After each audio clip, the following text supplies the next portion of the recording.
할렐루야. 네, 오늘 하나님께서 우리에게 주시는 말씀은 요한복음 21장 1절에서 11절까지의 말씀입니다. 우리 다 같이 목소리 내어서 하나님의 말씀을 함께 봉독하도록 하겠습니다. 1절부터 11절의 말씀을 함께 봉독하겠습니다. 시작. 그 후에 예수께서 디베랴 호수에서 또 제자들에게 자기를 나타내셨으니 나타내신 일은 이러하니라.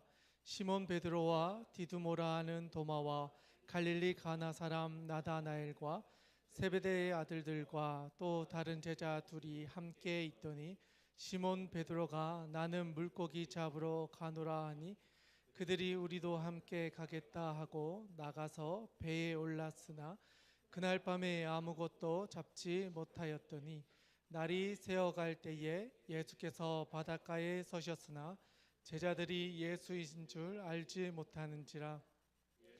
이르시되 얘들아 너희에게 고기가 있느냐 대답하되 없나이다. 이르시되 그물을 배 오른편에 던지라 그리하면 잡으리라 하시니 이에 던졌더니 물고기가 많아 그물을 들 수 없더라. 예수께서 사랑하시는 그 제자가 베드로에게 이르되 주님이시라 하니 시몬 베드로가 벗고 있다가 주님이라는 말을 듣고 겉옷을 두른 후에 바다로 뛰어내리더라. 다른 제자들은 육지에서 거리가 불과 한 50칸쯤 되므로 작은 배를 타고 물고기 든 그물을 들고 와서 육지에 올라보니 숯불이 있는데 그 위에 생선이 놓였고 떡도 있더라. 예수께서 이르시되 지금 잡은 생선을 좀 가져오라 하시니 시몬 베드로가 올라가서 그물을 육지에 끌어올리니 가득히 찬 큰 물고기가 153마리 이같이 많으나 그물이 찢어지지 아니하였더라. 아멘. 아멘. 할렐루야. 네, 옆에 있는 분들과 한번 인사했으면 좋겠습니다. 잘 오셨습니다. 네, 잘 오셨습니다. 귀한 예배 자리에 나오신 여러분들을 주님의 이름으로 환영하고 축복합니다. 여러분 혹시 오늘 제목이 뭔지 혹시 아십니까? 네, 만남 새로운 시작이라는 제목으로 하나님의 말씀을 함께 나누고자 합니다. 여러분 만남이라는 단어를 들으시면 어떤 기분이 드세요? 네. 맞아요. 설레임. 네, 저도 설레임이라는 단어가 딱 떠올라가지고 예전에 제가 이제 전도사로 사역을 할 때 어떤 영상을 하나 찍은 적이 있거든요.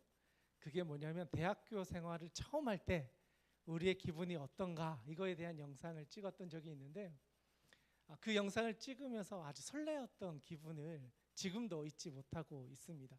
그 당시에 유명한 몇몇 연예인들이 농구장에서 공을 막 튕기다가 공을 던지면 저쪽에 있는 이제 뭐 체육관에서 누군가 받아서 한마디 하고 또 던지면 도서관에서 누군가 받아서 또 이야기하고 던지고 이렇게 해서 하는 건데 혼자서 그 장면을 다 6군데를 돌아다니면서 그곳에 있는 사람들의 마음을 대변하는 그런 영상을 한번 찍은 적이 있었습니다.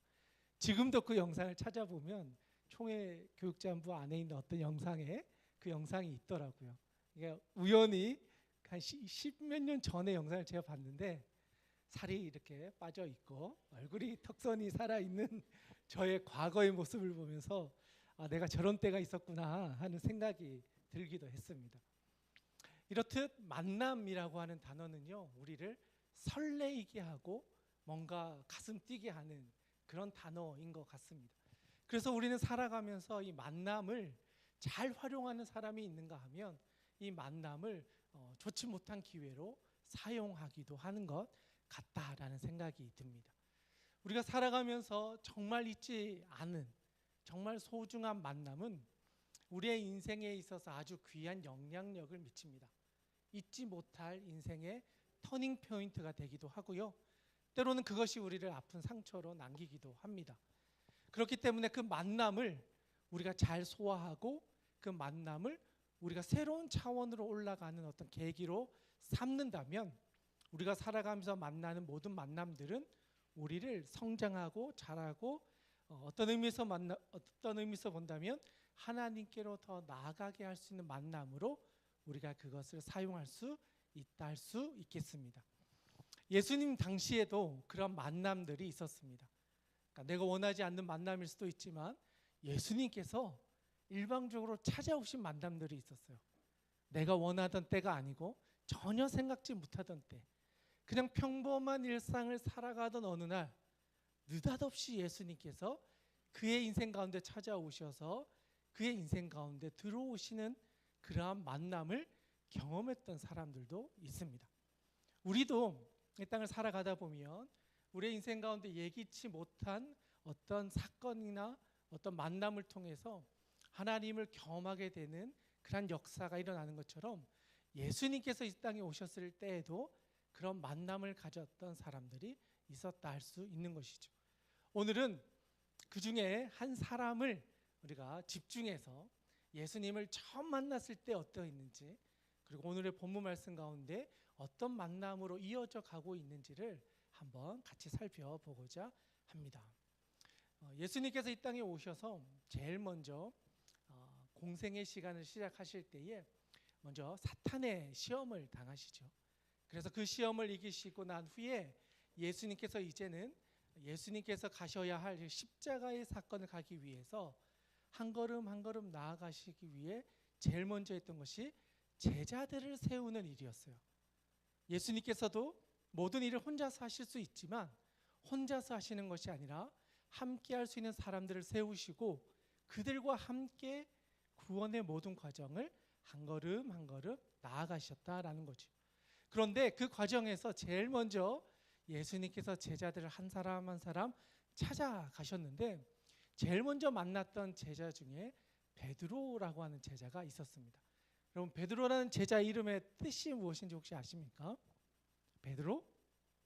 반석, 변하지 않는 그런 뜻을 가지고 있어요.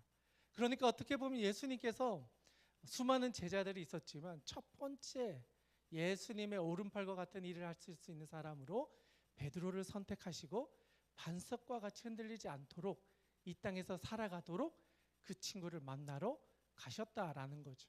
그런데 오늘 본문이 아니고요. 누가복음 5장에 가보시면 예수님과 이 베드로라고 하는 사람의 첫 만남을 기록하고 있는 장이 있습니다. 그 장을 가시면 5장 1절의 말씀인데요. 누가복음 5장 1절 제가 한번 읽어드릴게요. 한번 들어보세요. 무리가 몰려와서 하나님의 말씀을 들을새 예수는 게네사렛 호숫가에 서서 라고 기록되어져 있습니다. 여기서 말하고 있는 게네사렛이라는 호수는요, 갈릴리 호수를 그렇게 불렀어요. 오늘 우리가 읽었던 본문에도 보면요, 디베랴 호수라고 되어 있는데 여기도 갈릴리 호수를 지역마다 동네마다 다르게 불렀던 거예요. 그러니까 예수님을 처음 만났던 게네사렛 호수, 여기도 갈릴리 호수를 말하고 오늘 본문에 등장하는 디베랴 호수도 갈릴리 호수를 말한다 할 수 있는 거죠. 첫 만남의 장소가 갈릴리 호수였습니다. 그런데 거기에 보니까 하나님의 말씀을 듣기 위해 사람들이 몰려와 있었다라고 기록해요. 하나님의 말씀을 듣기 위해서. 그런데 그 말씀을 듣기 위해 모인 많은 사람들 중에서 예수님께서 지나가시다가 밤새도록 고기를 잡았는데 한 마리도 잡지 못하고 돌아온 베드로와 그 친구들이 모여 있는 곳을 지나가시며 그 배에 오르셨어요. 그리고 그 배에 오르셔서 모여 있는 무리들에게 하나님의 말씀을 전하셨어요. 하나님의 말씀을 전하셨어요. 그 많은 사람들은 하나님의 말씀을 듣기에 몰려들었고 특별히 베드로는 수고하고 땀 흘려 일하며 밤새도록 고기를 잡았지만 한 마리도 잡지 못하고 돌아와서 그물을 싣고 있으면서 피곤한 육체를 가지고 그 자리에 있다가 전해주시는 예수님의 말씀을 들은 거예요. 그 말씀의 내용이 무엇인지 정확히 기록되어져 있지는 않지만 전해주신 그 말씀을 듣고 그 예수님이 하신 이야기에 귀를 기울이고 있었던 거예요. 그런데 그 귀를 기울이고 있었던 베드로에게 예수님께서 이야기를 하십니다. 5장 4절의 말씀인데요. 누가복음 5장 4절에 이렇게 이야기하십니다. 말씀을 마치시고 그 무리들에게 말씀을 전하신 거죠. 무리들에게 말씀을 전하신 후에 시몬 베드로에게 이르시되 깊은 데로 가서 그물을 내려 고기를 잡으라 라고 말씀하셨어요.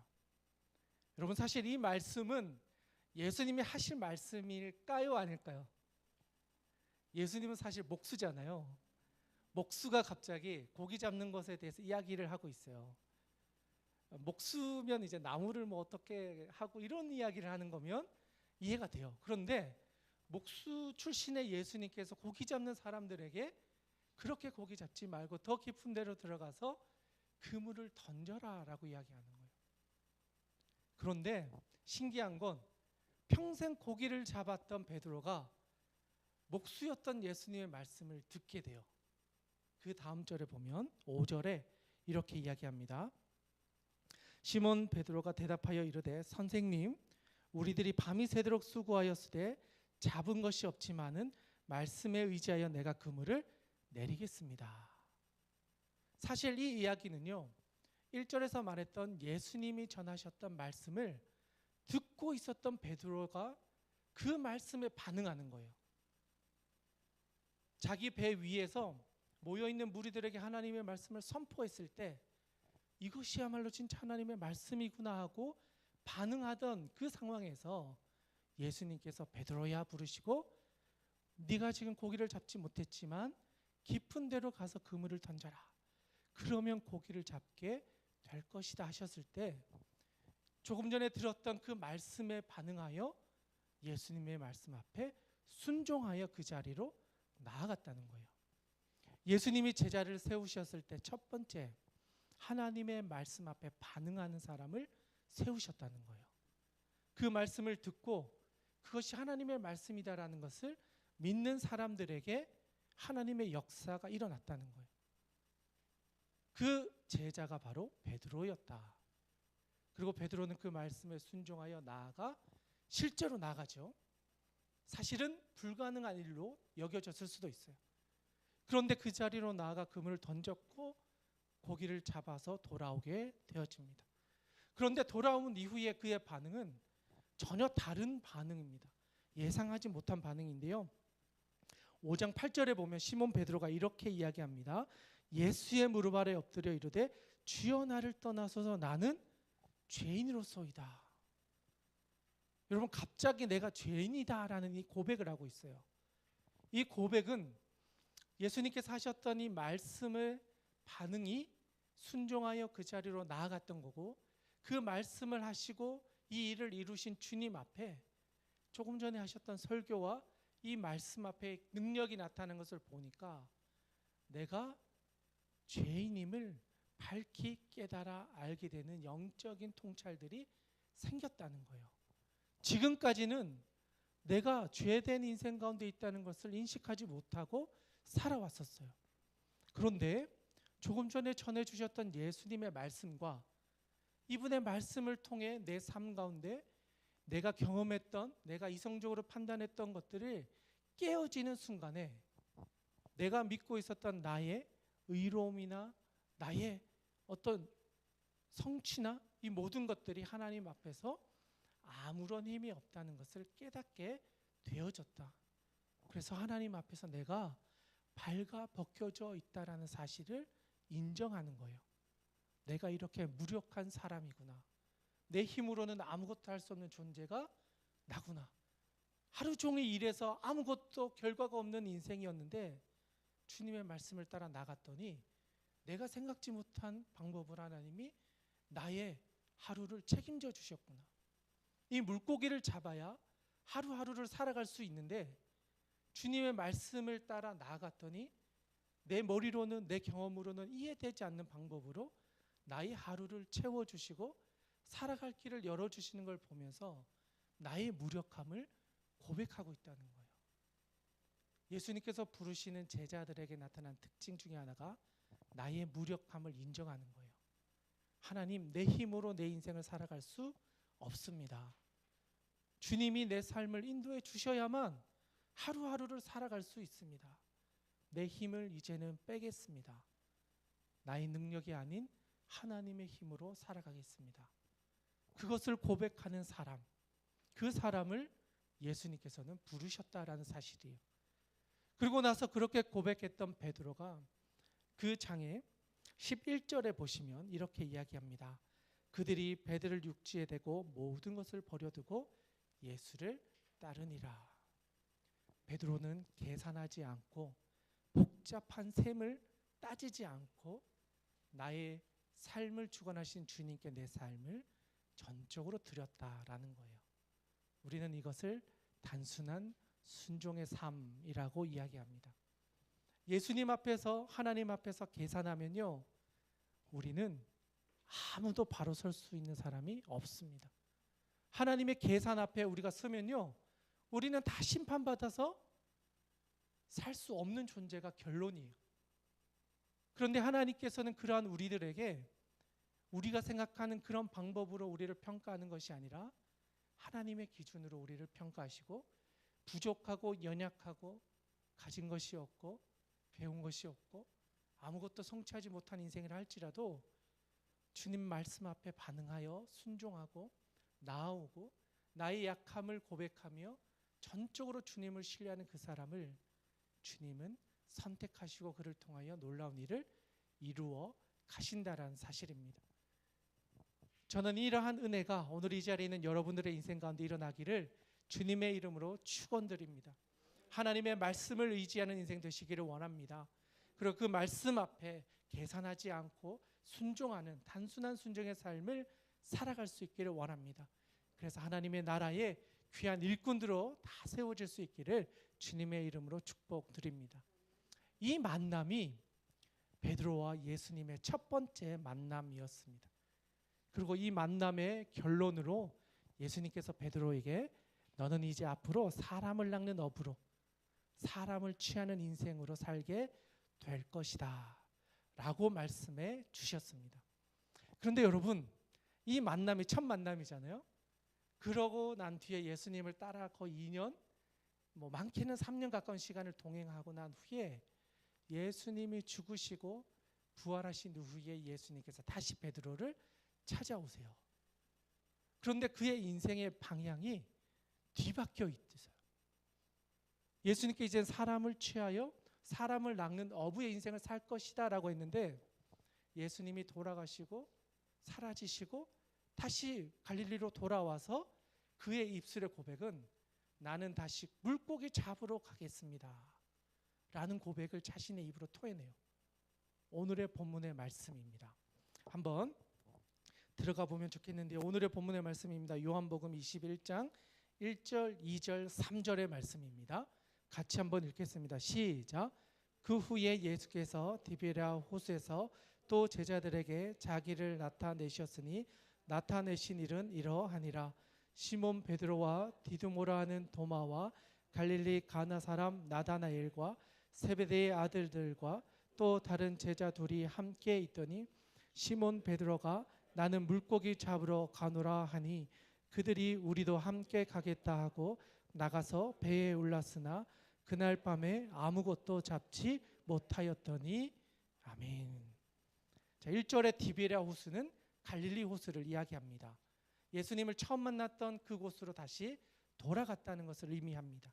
그런데 이번에는 시몬 베드로만 있는 것이 아니라 도마도 같이 있고 나다나엘도 같이 있고 세베대의 아들들 야고보와 요한도 있고 이름은 알 수 없지만 두 제자가 또 같이 있었다라고 이야기합니다. 그런데 시몬 베드로의 입에서 나온 고백은 나는 물고기 잡으러 가겠다라는 거예요. 예수님을 처음 만났고 약 3년이라는 시간을 같이 했던 그 입에서 나오는 것이 사람을 낚는 어부로 인생을 살도록 주님께서 부르셨는데 이제는 그것을 잊어버리고 물고기 잡으러 가겠습니다 라고 이야기하는 거예요. 이 말은 예수님이 이제 더 이상 내 삶에 부재하다는 거예요. 예수님이 내 삶을 인도해 주시는 것이 아니고 이제는 내 생계에 내 삶의 문제를 내가 책임져 져야 된다는 거예요. 예수님은 더 이상 내 삶의 중심에 들어와 있지 못하다는 거예요. 당장 물고기 잡아야 내가 살 수 있습니다.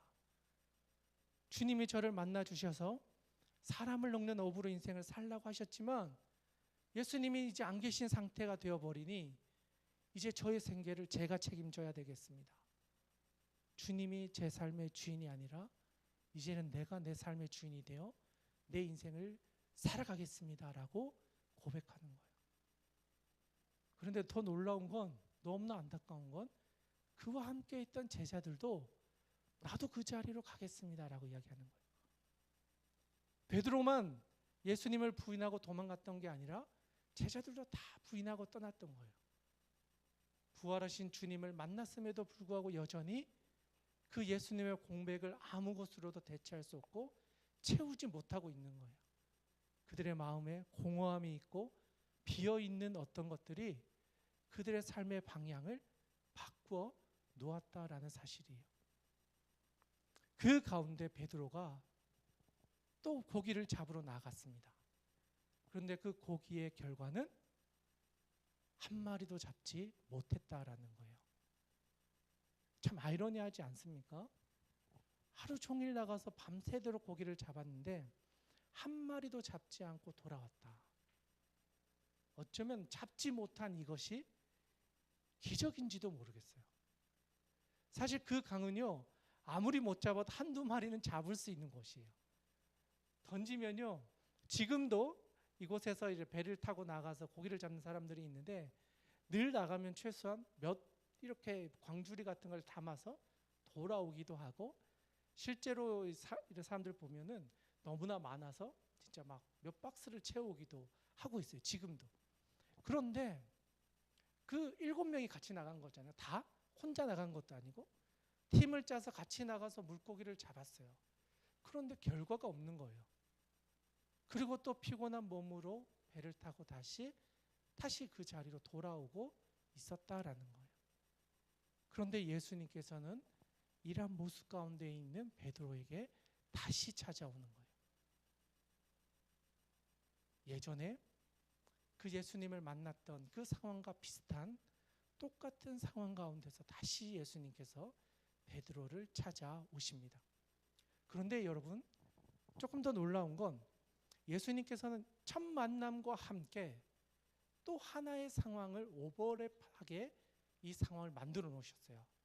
바로 예수님을 모른다라고 부인했던 그 불빛 앞에서 예수님을 저주하며 모르겠습니다라고 외쳤던 그 베드로의 부정의 사건들을 기억나게 하는 모습으로 예수님께서는 제자들을 찾아오셨다는 거예요.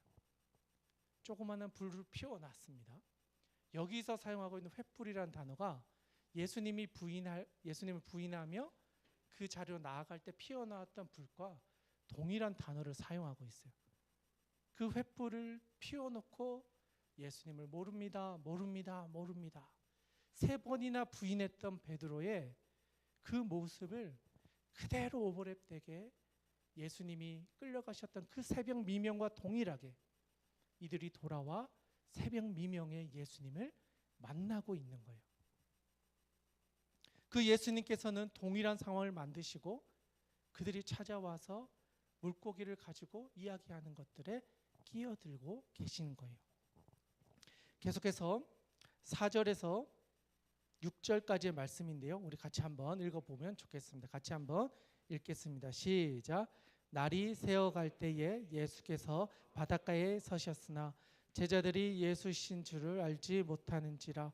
예수께서 이르시되 얘들아 너희에게 고기가 있느냐. 대답하되 없나이다. 이르시되 그물을 배 오른편에 던지라.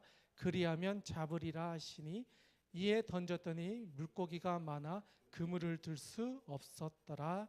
아멘. 오늘도 동일해요. 아무것도 잡지 못하고 돌아오고 있는 그들에게 오른편에 그물을 던져서 고기를 잡아라라고 이야기합니다.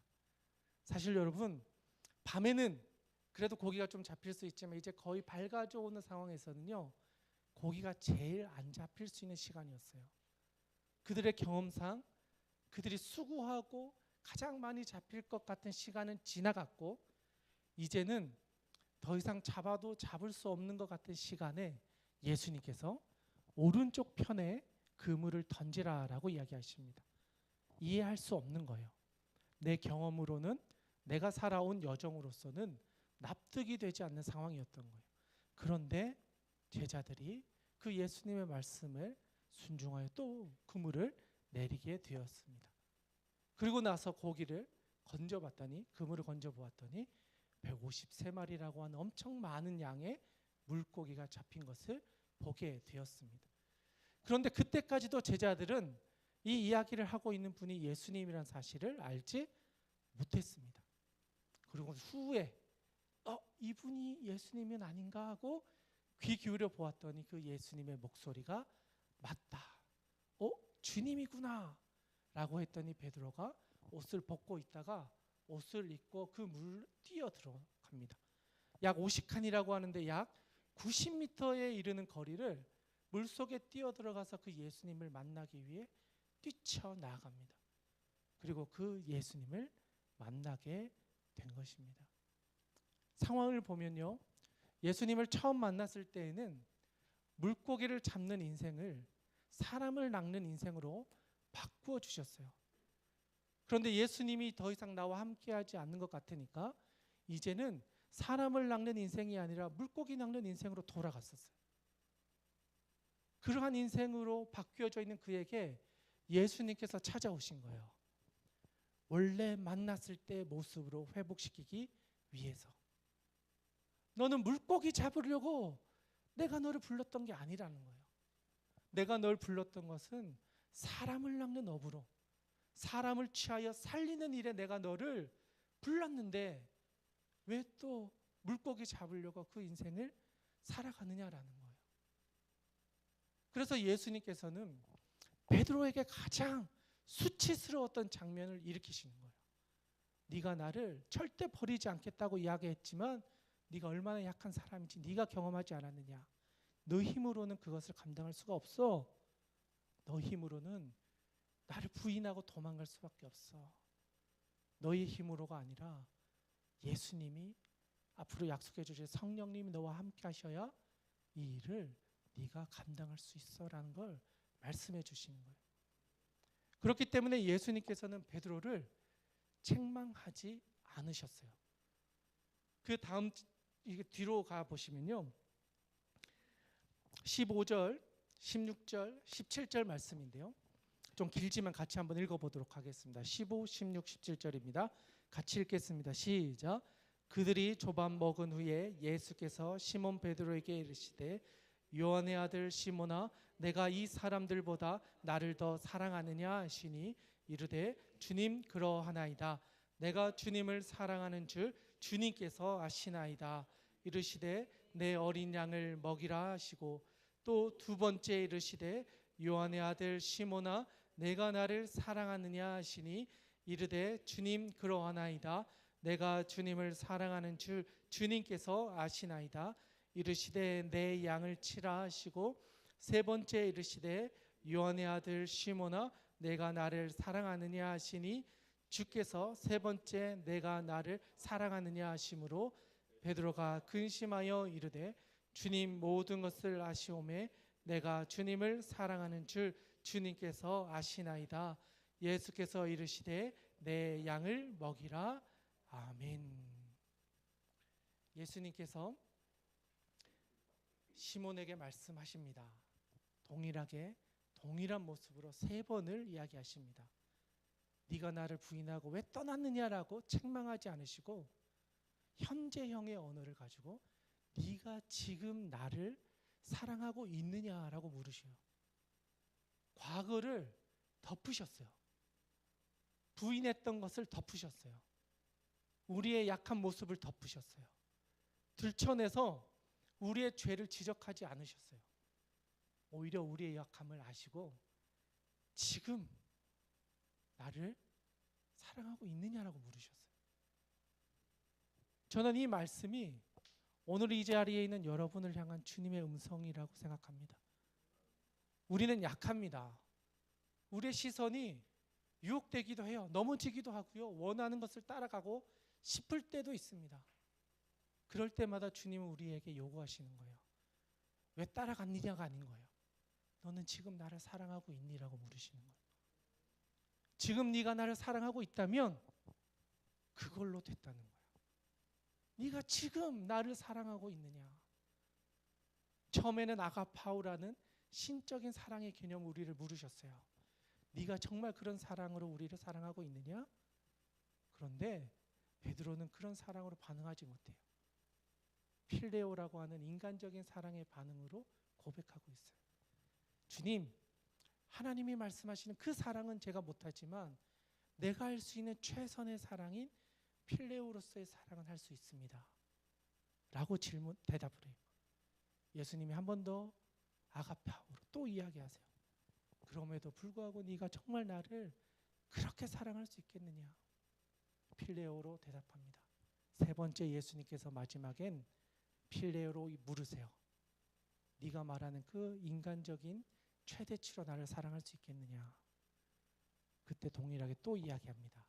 주님, 아시지 않습니까? 제가 할 수 있는 최선을 다해, 내가 할 수 있는 최선을 다해 주님을 사랑합니다. 지금 제가 주님을 사랑하고 있습니다. 과거도 아니고요, 미래도 아니에요. 현재 진행이에요. 내가 지금 주님을 사랑합니다. 예수님께서는 이런 베드로에게 더 이상 묻지 않으세요. 그리고 그의 인생을 이제는 물고기를 잡으러 떠났던 그를 다시 돌이키셔서 다시 사람을 낚는 어부로서의 인생을 살도록 그를 새롭게 방향을 바꾸어 주셨습니다. 오늘 이 자리에 있는 여러분들에게도 주님은 이렇게 말씀하십니다. 지금까지 살아가고 수많은 아픔과 슬픔과 절망 속에 있었을 텐데 이제는 그것을 덮어놓고 나를 사랑하느냐? 과거로 인해서 너를 상처 입히지 말고 비교의식 속에서 살아가지 말고 지금 정직하게 정말 주님을 사랑하고 있느냐? 주님은 그 마음만 확실하면, 그 마음만 분명하면 우리를 새로운 길로 가도록 역사해 주신다라는 사실입니다. 저는 오늘 이 자리에 있는 여러분들의 인생 가운데 이러한 주님과의 새로운 시작이 일어나기를 주님의 이름으로 축원드립니다. 물고기 잡으러 갔다가도 돌아오셔야 됩니다. 한 마리만 잡아도 돌아오셔야 돼요. 설사 못 잡았다 하더라도 돌아오셔야 합니다. 주님은 우리를 그렇게 부르셨기 때문입니다. 제자는요, 내가 원하는 인생보다 하나님이 기뻐하시는 인생을 사는 사람입니다.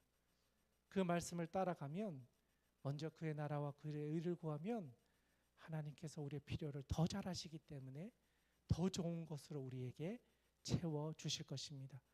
그렇게 한 걸음 한 걸음 나아갈 때 여러분의 인생 가운데 하나님이 예비하여 놓으신 놀라운 은혜를 경험하게 되실 것입니다. 매일의 삶 가운데 또 한 주의 삶 가운데 그러한 은혜가 여러분의 인생 가운데 가득하기를 주님의 이름으로 축원합니다. 함께 기도하겠습니다. 하나님 아버지, 오늘 우리가 나누었던 말씀을 기억합니다. 주님이 우리를 부르실 때에는 더 이상 물고기를 잡는 것이 아니라 한 영혼을 살리고 정말 하나님께서 기뻐하시는 일을 위하여 부르셨는데 우리가 세상을 살아가다 보니 수많은 문제 앞에 넘어지고 유혹 가운데 끌려가기도 하고 우리의 욕심이 우리의 눈을 어둡게 하여서 주님 아닌 다른 것을 더 사랑하게 했던 우리의 모습들 하나님 아버지 앞에 다 내려놓고 나아갑니다. 주님, 우리의 연약함들 하나님의 은혜로 다 덮어주시고 우리에게 지금 네가 나를 사랑하느냐 물으시고 주님 사랑합니다 고백할 때 주님께서 우리에게 회복을 허락하여 주실 줄 믿습니다. 우리의 인생 가운데 새로운 시작을 하도록 우리의 눈과 마음과 생각을 바꾸어 주시고 우리의 걸음을 새롭게 하여 주시옵소서. 그리하여 주님의 말씀을 따라 그 말씀에 의지하여 단순하게 순종하며 계산하지 않고 하나님께 나아갈 때에 하나님이 예비하여 놓으신 153마리라고 하는 물고기가 우리의 인생 가운데 채워지도록 역사하여 주시옵소서. 하나님 아버지께 모든 것을 의탁드리오며 살아계신 우리 구주 예수님의 이름으로 기도드리옵나이다. 아멘. 이 시간 우리 같이 한번 기도하며 나가기를 원합니다. 먼저 기도할 때